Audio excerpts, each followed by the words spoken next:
আসসালামু আলাইকুম রহমতুল্লাহি বারাকাতুহু। দেশ প্রবাসে যে যেখান থেকে দেখছেন, আপনারা হয়তো অনেকে ইতিমধ্যেই শুনেছেন আমরা উত্তরা যাচ্ছি। আপনারা জানেন যে উত্তরাতে আজকে যে একটি হৃদয় বিদারক ঘটনা ঘটেছে, যে বিমানটি বিধ্বস্ত হয়েছে। ছোট ছোট বাচ্চা থেকে নিয়ে বড়রা যেভাবে আজকে এইভাবে তাদের জীবন বিপন্ন হলো, তারা চলে গেল পৃথিবী ছেড়ে। আহ, আমরা তাদের জন্য সর্বপ্রথম দোয়া করছি, আল্লাহ রাব্বুল আলামিন যেন তাদেরকে জান্নাতের উচ্চ মাকাম দান করেন।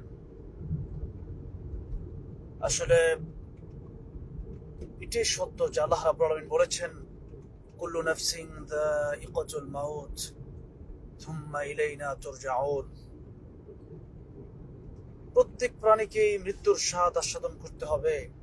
জানি না কার কখন কোথায় মৃত্যু লেখা আছে। এই যে আমি গাড়িতে চলছি, সে উত্তরার দিকে যাচ্ছি, আমার মৃত্যুটা আজকে হয়তো এই গাড়িতে অ্যাক্সিডেন্ট করে হয়ে যেতে পারে।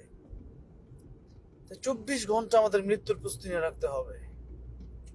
প্রিয় ভাইয়ারা, প্রিয় দেশবাসী, প্রিয় প্রবাস থেকে যারা দেখছেন, হৃদয়টা যেন আজকে ক্ষত বিক্ষত হয়ে যাচ্ছে এই ঘটনা দেখার পর। আরেকজন ভাইয়ের এমন নির্মম এমন মৃত্যু দেখার পর সহ্য করা খুব কঠিন। একজন মানুষ জ্বলতে জ্বলতে আঙ্গার হয়ে যখন সে দৌড়াচ্ছে, চামড়াগুলো যখন খসে খসে পড়ছে, কাপড়গুলো যখন পুড়ে যাচ্ছে, মাথার চুল কিছু আছে কিছু নাই, এমন অবস্থায় এমন আহত যারা হয়েছে, তাদের পাশে সরকার যেন দাঁড়ায়, সেই জন্য উদাত্ত আহ্বান জানাচ্ছে। উত্তরাতে যারা আছেন তাদেরকে বলবো, উত্তরার ভাই ও বোনেরা, আজকে একটি স্কুলের আশেপাশে হয়তো বিমানটা বিধ্বস্ত হয়েছে, সেজন্য যারা আহত হয়েছে তাদের পাশে আপনারা দাঁড়ান। আমজনতাকে বলবো যে আপনারা সেখানে ভিড় না করে, হসপিটালগুলোতে অনেক লোকজন হয়তো আজকে আহত হয়ে রক্ত শূন্যতায় ভুগছে, অনেক রক্তের প্রয়োজন, ব্লাডের প্রয়োজন। আপনারা একটু খোঁজ নেন কার কোন গ্রুপের, কারো ও পজিটিভ, কারো নেগেটিভ, কার এ পজিটিভ। এই বিষয়গুলো আপনারা একটু খোঁজ নিয়ে আপনারা একটু তাদেরকে রক্ত দেওয়ার ব্যবস্থা করুন।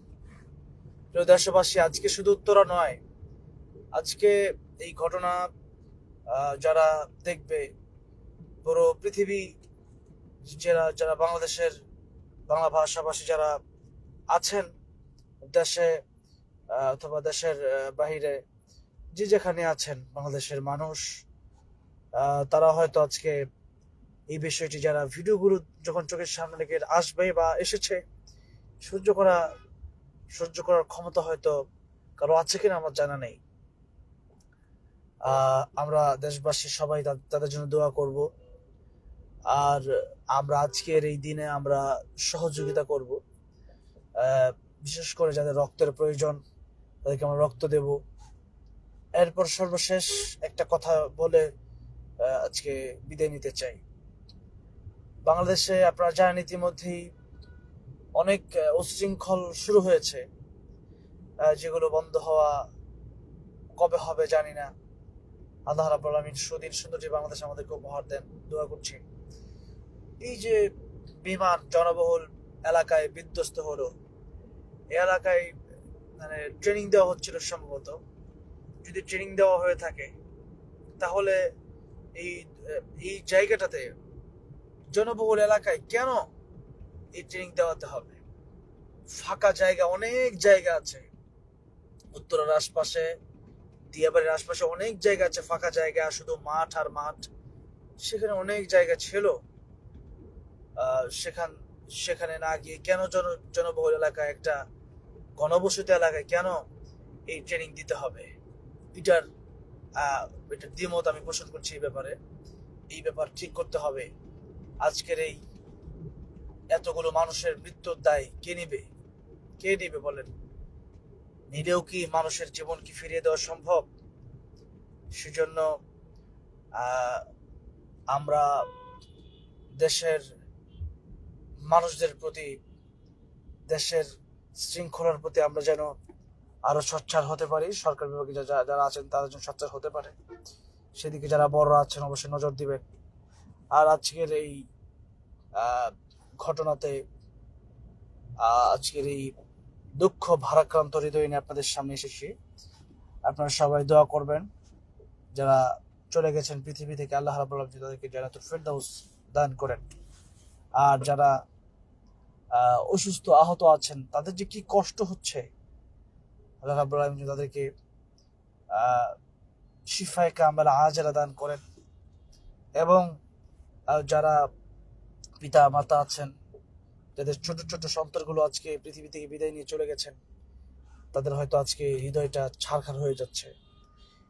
আল্লাহ রাব্বুল আলামিন যেন তাদেরকে, প্রত্যেকটা আত্মীয় স্বজনকে, পরিবারকে যেন সবরে জামিল ইখতিয়ার করার তৌফিক দান করেন, আমিন।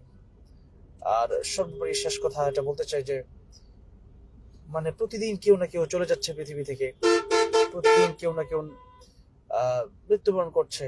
আমার ভাই, আমার বোন, আমার চাচা, আমার চাচি, আমার দাদা, আমার দাদি, আমার নানা, আমার নানি, এইরকম চলে যাব আমরা। সেই জন্য মৃত্যুর প্রস্তুতি আমাদেরকে নিতে হবে। মৃত্যুর প্রস্তুতি আমাদেরকে এমন ভাবে নিতে হবে যাতে করে আমরা পরকালে গিয়ে আমাদের জীবনটা সুন্দর হয়। আজ আমরা দুনিয়ার পিছনে পড়ে আমরা আমাদের জীবনকে নষ্ট করে দিচ্ছি, অনেকে জীবন নষ্ট করে দিচ্ছি। সেজন্য এই জীবন, এই হাত, এই পা, এই দেহ আমার আমানত, এটাকে যেন আমরা সঠিক জায়গায় ব্যবহার করতে পারি। আল্লাহ রাব্বুল আলামিন আমাদেরকে তৌফিক দান করেন। আমরা উত্তরায় যাচ্ছি, আমরা জনগণের খোঁজ খবর নেব। আল্লাহ রাব্বুল আলামিন যেন আমার দেশকে যেন সমস্ত প্রকার দুর্ঘটনা, বিপদ আপদ, বলা মুসিবত থেকে হেফাজত করেন, আমিন। আসসালামু আলাইকুম ওয়া রাহমাতুল্লাহি ওয়া বারাকাতুহু।